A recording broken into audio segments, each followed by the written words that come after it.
area. This morning we start with Central Saanich, where three men are running for mayor. Jack Marr is the incumbent, Christopher Graham is the sitting councillor, and Sean McNulty is running for civic office for the first time. And all three candidates are in our studio this morning. Good morning to all three of you. Good morning. Good morning. Thanks for having us. Christopher and Sean, I want to ask you first. With Jack as the incumbent, what has he done wrong that you want to unseat him? Christopher, I'll ask you first. Thanks, Gregor. That's a good question. The big challenge with being in office is having the leadership skills to move things forward. Council's it's been a very frustrating last 3 years. I can point to a number of incidences. A good example is I know five members of council actually had the mayoral nomination packages filled out and were considering submitting them. I've talked to them, and we decided that I would be running for mayor so as to not split the vote. It's really imperative that the mayor represents council, that the mayor provides leadership, tries to build a team, tries to motivate council, and tries to make sure to put councillors in individual places where they're most skilled and feel like they can contribute. So it's in my case, it's a matter of leadership and wanting to see the municipality move ahead, and it's a matter of proper representation. A good example would be the Highlands issue, where the current mayor, his worship, decided not to vote along the lines of existing council policy and instead voted to expand the Highlands urban containment boundary. Okay, Sean McNulty, you're a new candidate. Yes. Why are you running, and why do you think that Jack Marr shouldn't be given another term? Well, why I'm running is I believe, or in fact I know, a better job can be done. I've been watching municipal politics for the last 4 years. I supported Jack in the last election. I've been watching the last 3 years, and I know a better job can be done than what's currently being done. And running two businesses in the area and also living there, I have a big vested interest that things are done properly at Municipal Hall. I got to stick up for Jack a little bit. I think the problem is Jack's almost too nice of a guy. The fact is he has a very difficult council he's working with. It's a split council. There's a lot of infighting going on, and Jack hasn't been dropping the hammer and straightening things out around the table, and that's what I plan on doing if elected as mayor. So, Jack Marr, why do you deserve another term, and what do you make of these criticisms that maybe you haven't followed council's lead or been dropping the hammer? Well, first I want to say that, I've had my challenges, and I think both Chris and Sean are correct in some areas. Saying that I didn't vote council with the Highland issue is I was brand new as a new mayor, and I went in 2006 in February when the vote was discussed, and basically I didn't know the policy that was 2004 December that the previous council that Chris was on, that said that you had to support the RGS, 100%. So how can I go into a meeting with not knowing the background that's made 2 years ago and come up with it, have all that information behind me? That's a good question. Whose responsibility is that? Well, I guess, it's either I had to somehow get staff and find out what happened, what policy was in place, and I said almost 2 years old. Christopher Graham? I do recall briefing Jack in advance of that meeting about the existing policy and a little bit of the rationale as to why that policy was in place before the vote was called. And Sean McNulty, what do you make of that? In terms of the urban containment boundary? Yeah. Jack didn't follow the direction of council, but he made the right decision. Central Saanich shouldn't be getting involved in Highlands business.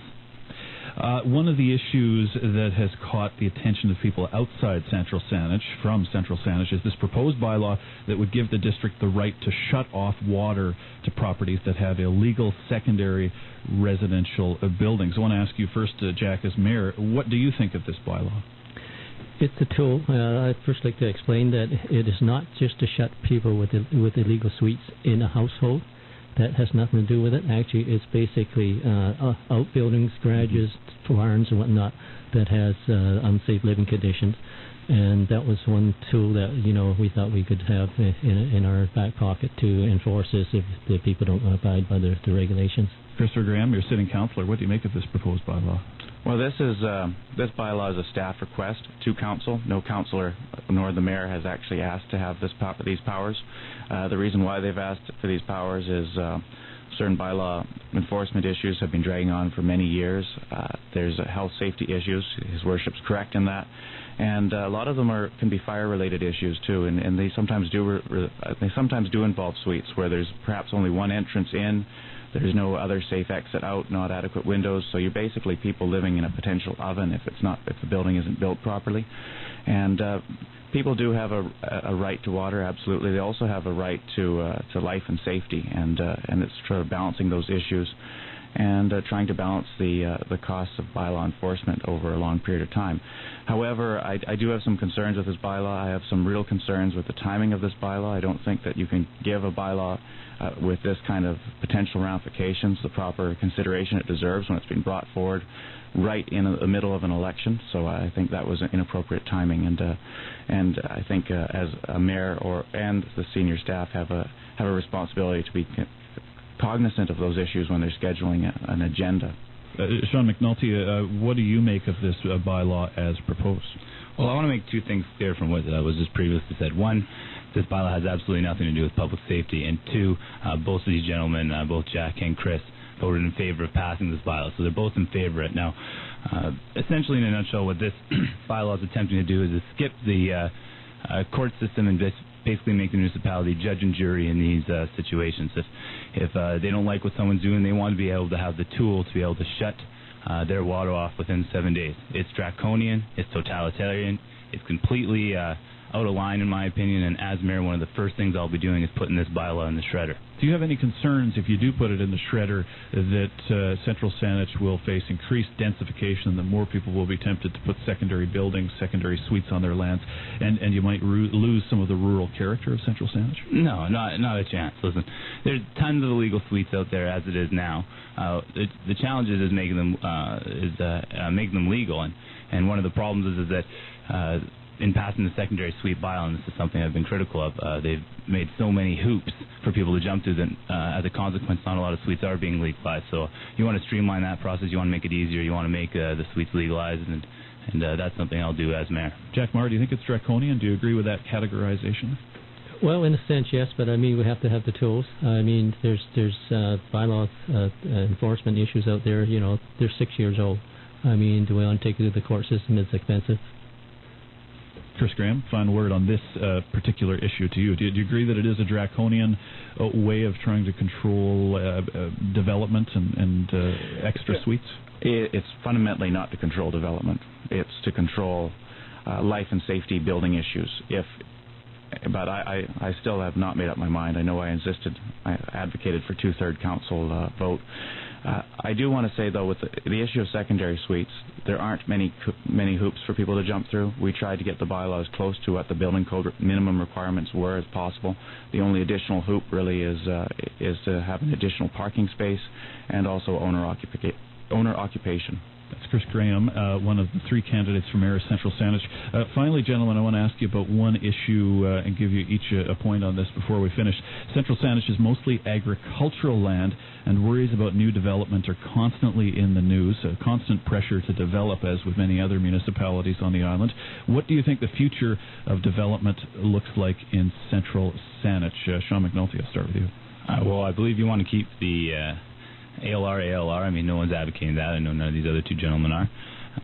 But I believe you can develop in Keating, you can develop in Saanich, and you can develop in Brentwood Bay and still maintain the area's rural appeal. And that's something I'd move forward with as Mayor of Central Saanich. Councillor Chris Graham? Well, on those parts, I concur. However, I think when you don't want to be developing necessarily outside of your urban containment boundary. Central Saanich has a lot of red and blue listed species, which are threatened species in the rural areas. And the pressure of developing in the agricultural areas or rural areas up in behind is looking at higher infrastructure costs in the long run, and probably higher taxes for people, not less taxes, as some people like to say. And Jack Maher, what are your thoughts? The future development in Central Saanich with all of this pressure to develop? First, one of my vision, I've got it right in front of me. It says retain the rural lifestyle, maintain farmland for food production. So I don't hope to intend to get into the ag land. There is a lot of rural land out there that that in the future that'll be the next step for development, and also higher density in the Brentwood and Saanich core area. And I'm talking about going up in order to accommodate the more houses that's required in the future. Well, Jack Maher, Sean McNulty, and Chris Graham, it's good of you all three to drive down the Pat Bay to join us in studio. Thanks very much to all of you. Thank you very much. Sean McNulty, Councillor Chris Graham, and incumbent Mayor Jack Maher are running for the